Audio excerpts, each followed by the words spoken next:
علامه اقبال چی شعر گفته؟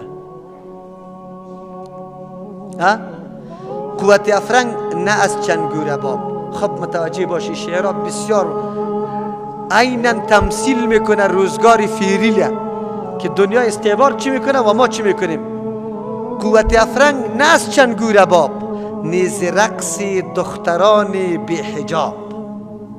قوت افرنگ نه از چنگور باب که و چنگور باب میزنه قوتشون بالا شده در کره مهتاب و عطارد و زحل و مشتری چکر میزنه. او از چنگور باب او قوت نگرفته.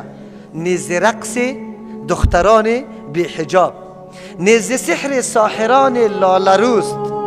امو کسایی که یک دفعه برش میبینی خود با صابون و با شامپوی تر سفید کرده، مویا را ببینی بلس میکنه. نیز عریان ساق و نی از قطع موست. و دخترایی که لچ میگرده در دنیای اروپا و غرب، مردا دریشی داره، زنا پوت است یا مردا؟ مردا پوت است، زنا لچ است. لنگای زنا لچ است یا لنگای مردا؟ لنگای زنا. علامه اقبال میگه نیز سحر ساحران لالروست، نیز عریان ساقو نی از قطع موست. و که لنگا را لچ کرده از او کمال نیافته، مویای خود که اینجا پرید کرده مثل بچه واره، این زنایش از او کدام کمال پیدا نکرده. قوت افرنگ از علم و فن است. از کجاست؟ پشت علم و فن میگرده.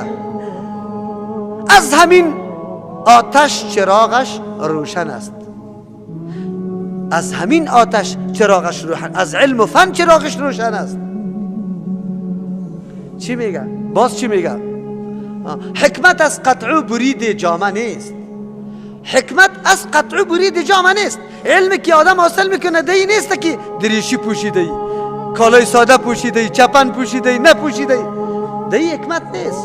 مانع علم و هنر بگوی امامه نیست که در سریت پتکه از تو علم و هنر حاصل کرده نمیتونی. او مسلمان اصل علم از تو بوده، می دنیای کفر از تو دزدی کرده.